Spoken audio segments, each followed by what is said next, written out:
Well, this Sunday we light the candle of joy, and we have been saying joy in journey. We take the word joy, for us, for most of us, goes well with journey. We journey to places we like to go. We journey to Europe. We journey to Antarctica. We journey to Australia. We don't journey to the DMV.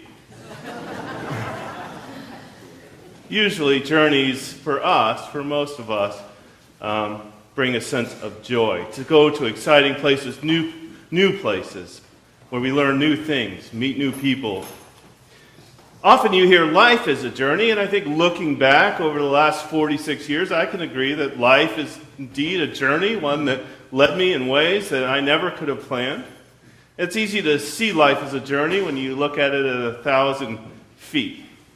But so often we are in the day-to-day life, and life doesn't always feel so much like a journey every day. In fact, it feels sometimes more like a commute. How many of you have ever commuted? I've commuted in my life. Fortunately, not in the last 10 years. My commute's been under 3 miles, but I have commuted. It's not a journey. It's something you have to do. It's day in and day out, and it's usually the same thing. And if it's not the same, that's usually bad. It means there's a breakdown or a bridge back up or something. I commuted from Berkeley to San Francisco for some time before seminary, working my cubicle job that really impelled me to go to seminary. This involved going over a bridge, and you could do it several different ways. You could go under the water in BART, in the Bay Area Rapid Transit. But every day I would have to go over the bridge, and I found out about this thing in the Bay Area called the casual carpool. You could go and stand on a corner somewhere that was designated, and people would come and pick you up because you could go over the bridge with 3 people free and in the carpool lane and save a lot of time. And so all over the Bay, East Bay, you can go stand and be picked up. And strangers pick you up, and you're often with another stranger, 2 people in a car with the driver. And then they take you and they drop you off in downtown near the transit center so you can take whatever shuttles or buses you need to get to your place of work. And that worked well for me. It was free. And I only had to pay for the bus on the way home. And I soon learned, though, that there were rules for this kind of carpooling.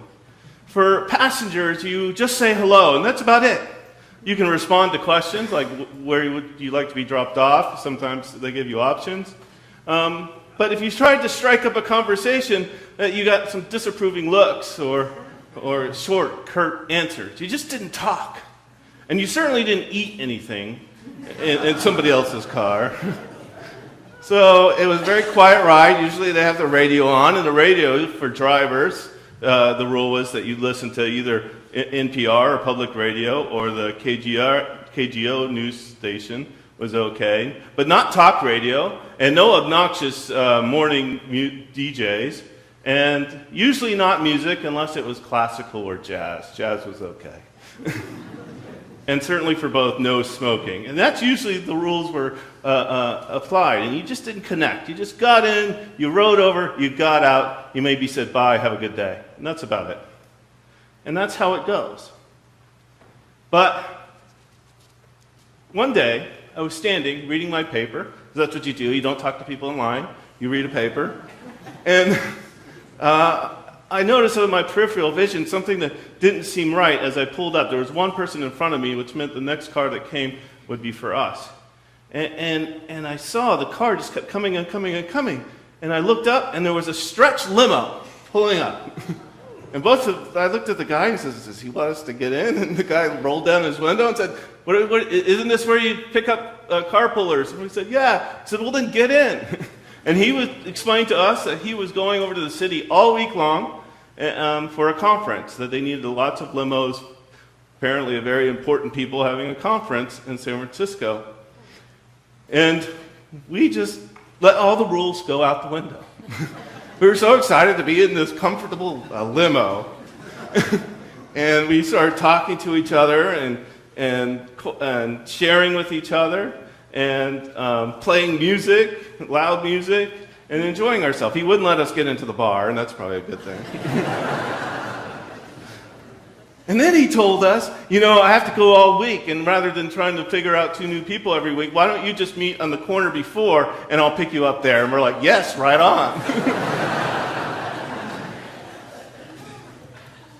Kind of upset the day-to-day rigor of the commute to give us that 1 week of enjoying the joy of being in this plush limousine and getting to know each other, and really started to have deep conversations about work and being satisfied at work, and really connected with the other person and with the driver even as well.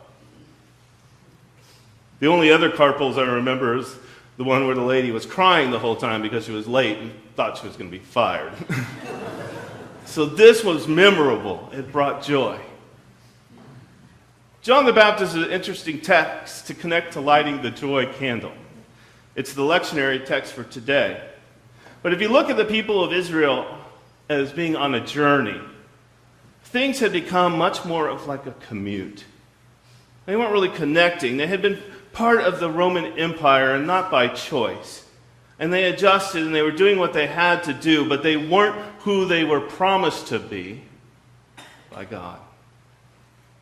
And there was nothing for them to indicate that was going to change. This was the way life was, day in and day out. And John comes on the scene and yells, "Prepare! Something new is happening." And they're not attracted. They're all coming out to John. They're not attracted to John because he looks good or smells good. He certainly is rough character and not one who's glitzy and entertaining. But they were attracted to him.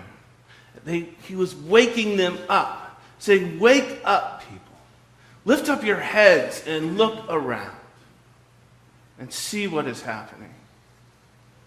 A lot of people think John the Baptist, he's scaring you and he's saying you're bad and you need to turn your life around, and you can read it that way. But I like the way that Enid Poole wrote in her devotional for today, that he was calling us for positivity. And he certainly is doing that. He says, when the people say, "What then should we do?" he said, "Whoever has 2 coats must share with anyone who has none, and whoever has food must do likewise." Even tax collectors came to be baptized, and they asked him, "Teacher, what should we do?" And he said to them, "Be good, collect no more than the amount prescribed for you. Be honest." Soldiers who asked him, "What should we do?" he said, "Don't extort money from anyone by threats or false accusation, and be satisfied with your wages." These are calling people to be positive, calling people to connect with the people that they are with every day, that they serve, to see them as people just as they are, to listen, to share, to respect people, to help people who we see along the way, to love people.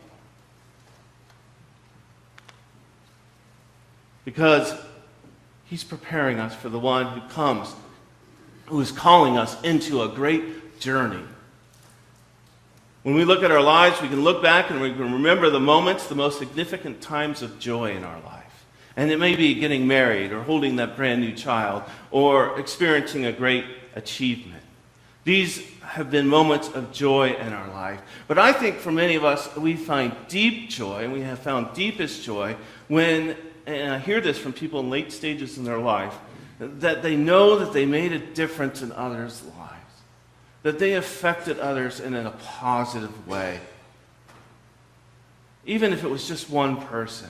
When you've been able to give of yourself, to love, to show compassion and connect with someone in a deep way, that brings joy. So if your life feels more like a commute these days, look up. Who do you see? Who is out there? Who can we love? Can we break the rules and be present with each other and with other people? To hear their stories, to buy them a meal, to provide for a need. For us individually, we know people that we maybe encounter every day. Maybe it will take you to work in Stone Soup or to volunteer for the cold weather shelter. Maybe we together as a church or as a community can see how we can care for those whose journey has not been filled with joy, for the refugees who have had to flee their homes for the safety of their lives and their children. Maybe we can bring joy by not joining in with the racism and xenophobia that is so rampant today. I think of Cindy DeBoer, who wrote in a blog that she had lived in Morocco for 4 years with her family of 6, 100%, nearly 100% Muslim country. And so they had many Muslim friends.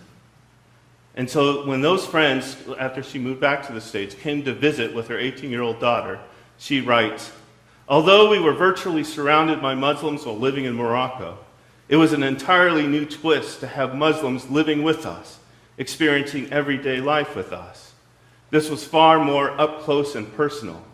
She got up early and made coffee. She stayed up late and made Moroccan fried bread. Whenever I wasn't looking, she did the dishes. She listened for hours and gave me counsel on life's hard stuff. While in Chicago, we were walking back to our hotel late in the evening, and we encountered at least 5 beggars in the street. She stopped to give money and or food to each one. She went into the market and bought a fresh loaf of bread for one person. They even went to church with them.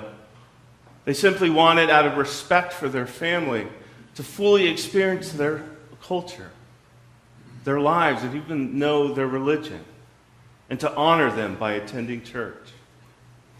She continues, "My friend and her daughter oozed love for me and my family and our community, as well as the strangers in their midst, throughout their visit. I am being haunted," she writes, "by an old Sunday school song.